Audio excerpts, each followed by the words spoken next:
started racing. Hi guys! Good morning! Another day, another vlog. It is Thursday. And hindi tayo nakakapag-vlog these past few days. Kasi, busy! Ayan, apple cider lang tayo. Nagtatry ako mag-apple cider sa morning. Kasi sabi nila, okay daw yun. And actually kasi guys, intermittent fasting ako. Siguro more than a week na din. And even on weekends, nag-try talaga ako na maka-intermittent fasting ako.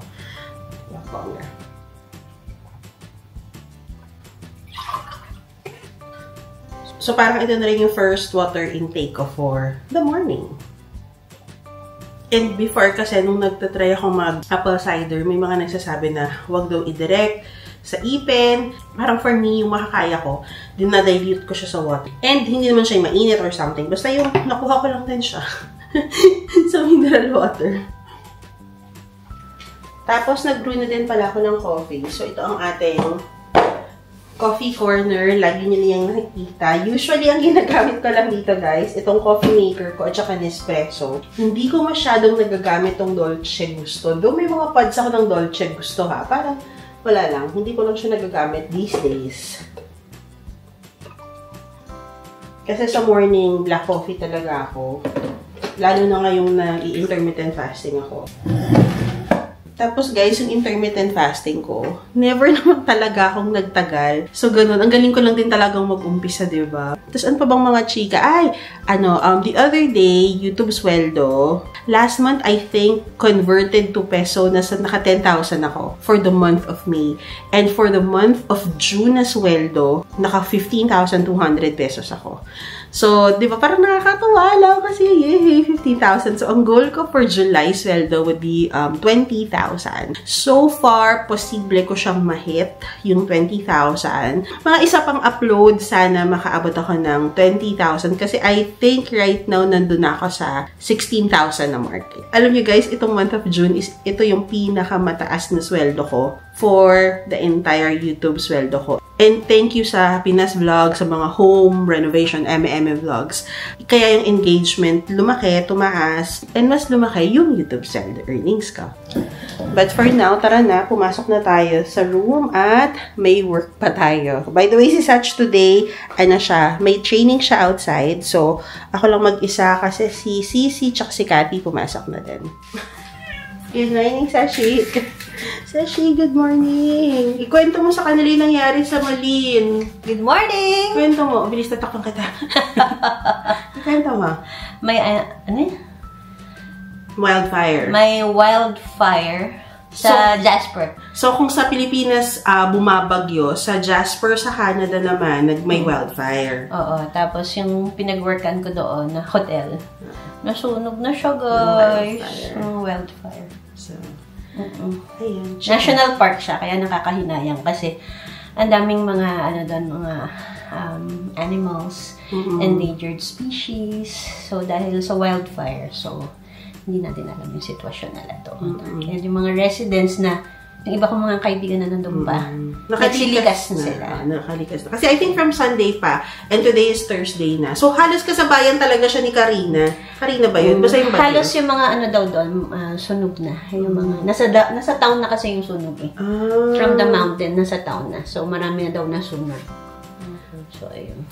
Yun lang, chika lang namin. Ginising ko pa siya kanina kasi nakita ko yung friend namin na post siya na nasunog yung Malin Lodge. So, syempre, alam ko naman yung company niya dati or yung hotel niya dati. So, sabi ko, Saj, nasunog daw yung Malin Lodge. Nagulat siya.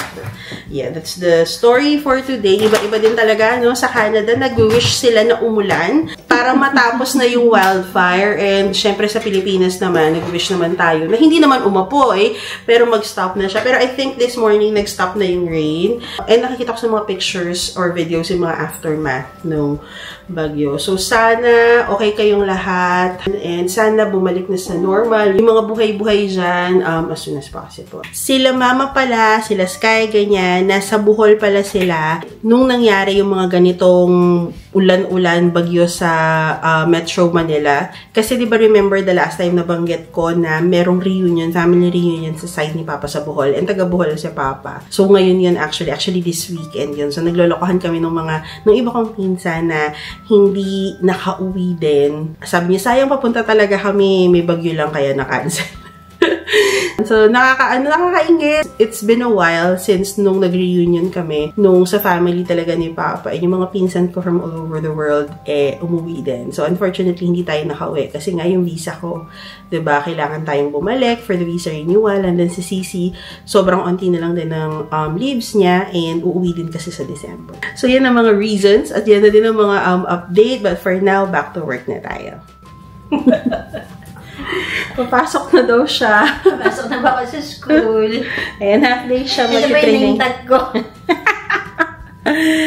Pasok na siya. Okay, bye. Bye. Pasalubong. Pasalubong. Bye. Pasalubong. Sa business day siya ngayon. Later. Bye.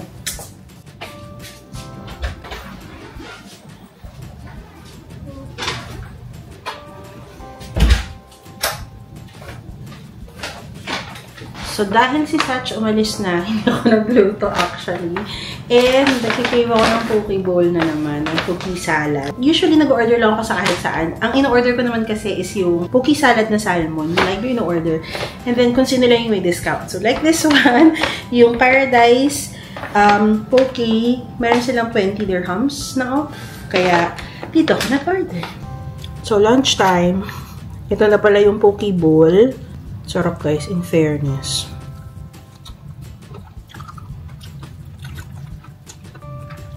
Para siyang pinagsama-sama lang guys, pero all together ang sarap niya. Pinatry lang to sa akin ni Sisi and na-enjoy ko. Knowing me na hindi mahilig sa gulay ha, pero dito na-enjoy ko yung cucumber, na-enjoy ko yung zucchini, at saka customizable talaga siya. So yung mga ayaw ko na mga gulay, hindi ko siya nilalagay. Yung mga gusto ko lang nilalagay ko. First things first, if you know, Power Crunch bars. I used to not be a big fan of protein bars just because they're so thick and dry. It's like this waffle bar and it's just so... Tignan nyo guys. Halos maubos ko na siya. Wala na yung mga salmon. Yung natira na lang na may mga kanin. Basta ayan na lang. Busog na talaga ako. Isipin nyo naman kasi naubos ko lahat yan. Pero ayan, usually pag lunch, nanonood lang ako ng mga vlog. I try not to work while eating. I try. Pero minsan, hirap talaga. So, right now, pinapanood ko si Michelle Choi from New York. Korean siya, based in New York.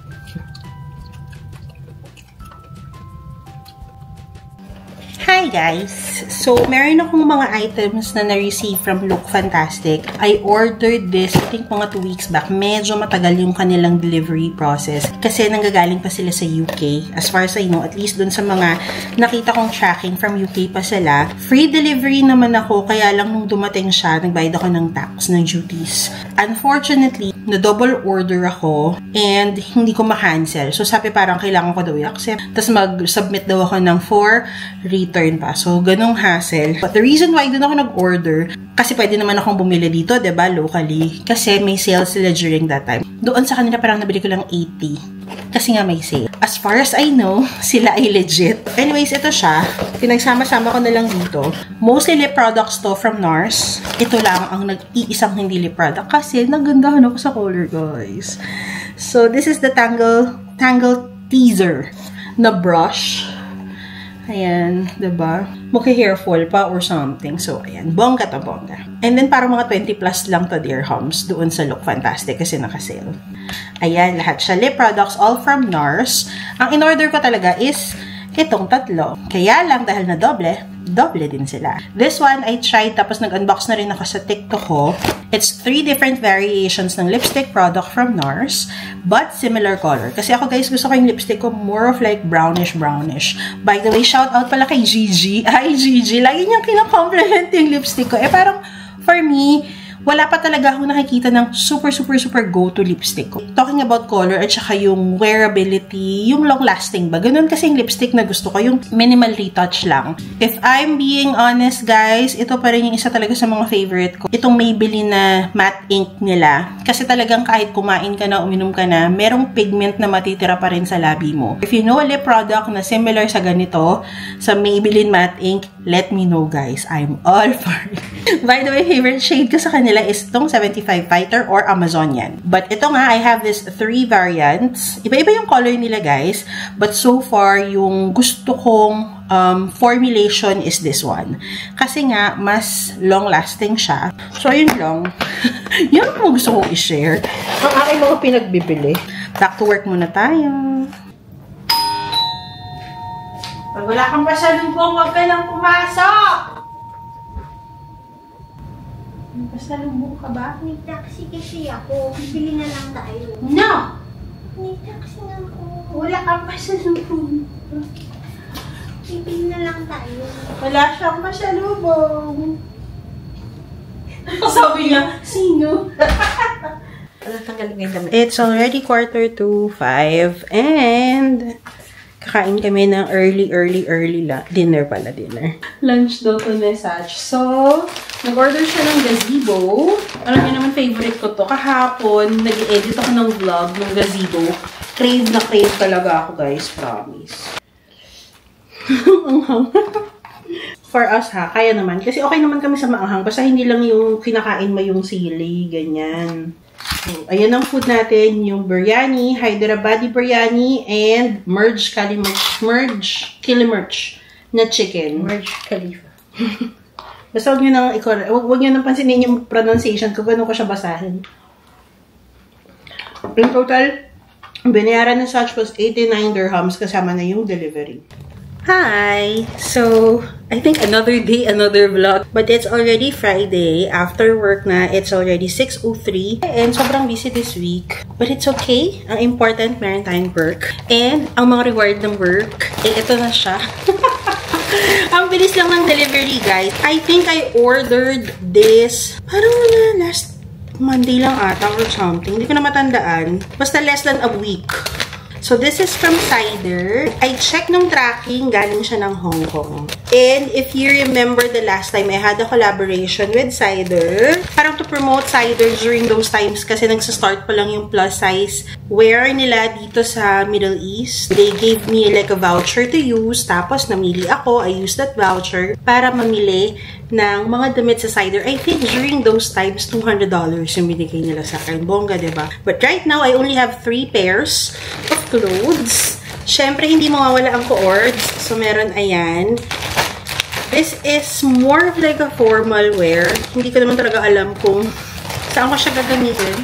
Probably some dinner. So, dahil nga nakapag-order na ako sa Cider before, I can confirm na maganda yung quality nila. Mas put together for me, ganyan. Ayan. Sana kasha. And then, ito yung slots.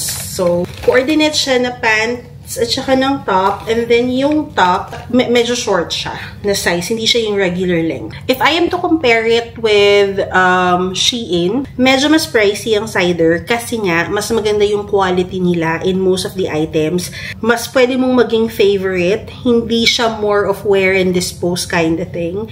And usually sa Cider, guys, magkaiba yung pricing nila. Hindi talaga siya parang bundle na binibenta. So, iba yung price ng pants and iba yung price nitong top. Itong top is actually 68 dirhams, 85 cents. So, technically, parang mga 1,000 pesos din siya. 94.35. So, nasa mga 1,500 din siya. Ito yung actually nakikita ko lagi pag sa Cider. Pero ay sige, parang ang ganda nito.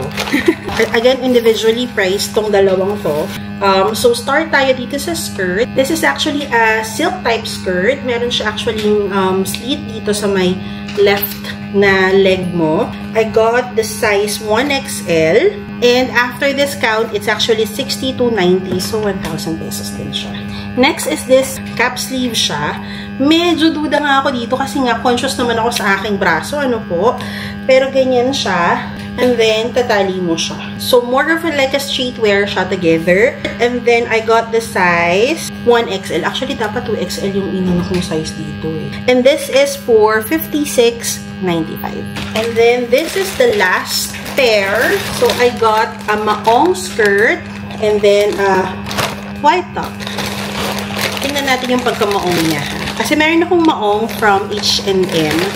Okay yung maong nun. As in, maong talaga yun. Not bad. Mas softer siya na jeans. And maganda yung quality niya, in fairness. So, ayan siya. Sa harap naman yung sleeve niya. Medyo mahaba siya, guys. And I got the size 1XL din. Ito naman, 100 dirhams 30 cents. So, nasa mga 1.5 din. Then, ito yung top na binili ko. Medyo manipis siya. So, ganyan siya. Ayoko kasi ng mahaba yung length. Meron nito na parang white yung top and then from here, black siya. So, parang ang illusion is naka-tube ka tapos parang may t-shirt, may blouse ka sa loob. So, this is for 81 dirhams and 60 cents. More than 1,000 pesos siya, guys. Sa anim na yun, I paid 464 dirhams, 0.95 cents. Wala na akong shipping fee doon. Ayan siya, guys. Sana na-enjoy nyo yung ating cider haul for today. So, inayos ko siya, guys. Nasukat ko na. Nakita nyo naman yung fit sa akin. Ang favorite ko actually, yung cords. Not bad yun. And gusto ko to. Parang nagka-create siya sa akin, guys, na ang liit ng bewang ko. Lalo na nung naka-partner dito, diba? But for this one, kasya kasi sa bewang. Ang problema, wala akong balakang. So, babalik ko siya kasi ang laki-laki niya sa balakang sa akin. And itong dalawa din, i-return ko. Actually, meron naman akong similar na ganitong skirt. Mas maganda nga lang to. Pero kasi parang hindi ko ma-justify yung price ng parang 80 dirhams. Kung meron naman akong similar na. Eh, nagkataon naman na hindi ko rin masyado to bet. Siguro kung nabetan ko to, okay lang. Kaya, ayan, ibabalik natin siya. Mag-return tayo. Kaya, arrange natin siya usually sa app lang. Tapos, pipick upin na lang yan dito. Kung wala sa bahay, okay lang. Pipick upin na lang sa labas yan. Hindi mo mawala. Ayan, gusto ko to sabihin ko. Ba't wala ko nito? Ayan, no, yung tape measure ng cider. Gusto ko yan dati. Tapos, sila Sisi, akala ko bakit ang tagal-tagal yung pala pumunta sa Bilaban para sa dessert. Hi! It's already 8:19. Bababa tayo and pupunta sa Ibn Battuta kasi titingin ako ng OOTD. Wala lang, titingin lang tayo ng dress or something na susuotin natin for tomorrow. Yung papunta lang. Pabalik, Caribels na yun eh. Pero, yun, we'll see kung meron tayong makita. It's a weekend. Ibig sabihin, lalabas ako. Kaya siya ng damit. Oh, nauna ako kaya magbihis.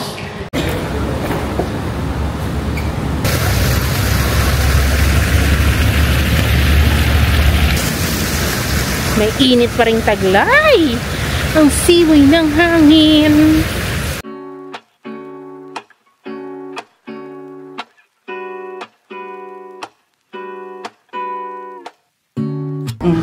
Diba? Ang nice. Sa Chibo side to. Ganda. Gusto ka ta. Love it. Shopping. Mali ako nung dress na, ay yung cords na sinukat ko kanina, binili ko.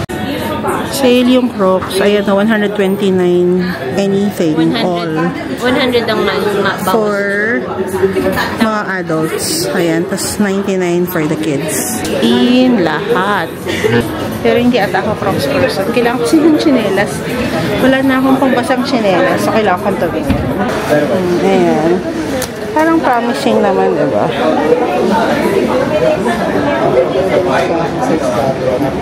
Meron sana ako nagustuhan sa Crocs. Pwede na sana. 129. Mura na yun, diba? Kaya lang di siya bagay sa damit ko bukas.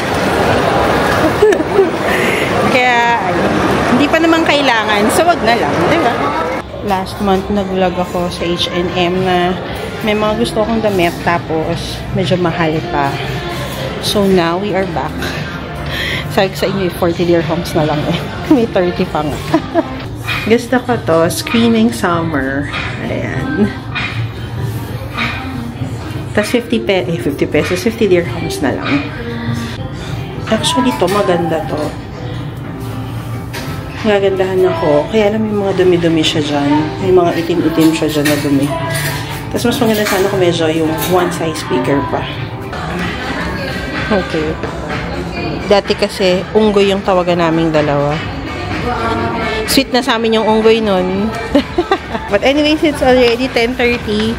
Di ba tayo tapos kasi wala pa akong tsinelas. So, talaga naman eh, no? Bumili lang ako ng isang dress sa H&M kasi nga 40. Nung nakaraan, 82. Kaya sabi ko talaga mag-aantay lang eh. Hintay sa Kiabi. Tingnan natin. Ang daming sale, oh. Ayan, syempre ka-ords na naman. Nice.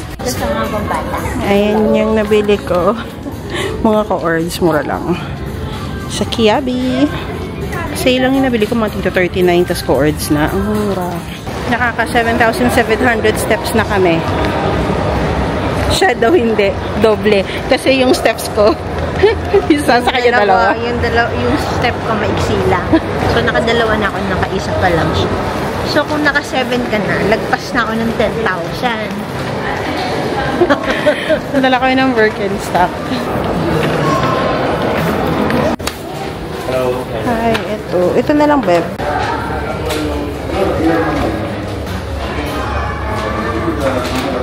Ayan na lang.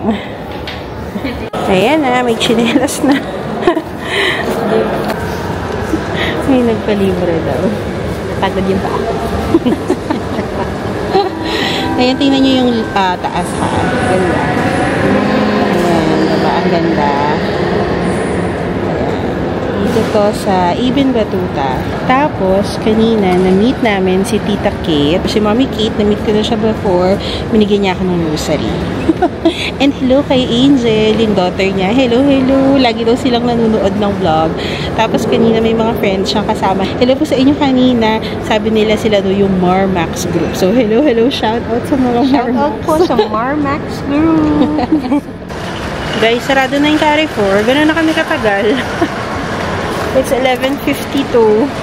Pagod ka na ba? Wala pa last chance. Ay, wala. Dapat magdadantay ako eh. We are now home. Ito na yung mga pinamili namin. Basta ka dalawa lang, oh, ha? Ako, 3 co-ords, isang dress. At saka isang chinelas. Yun lang. So, makikita niyo pa lang siya. Abangan ng susunod na kabanata.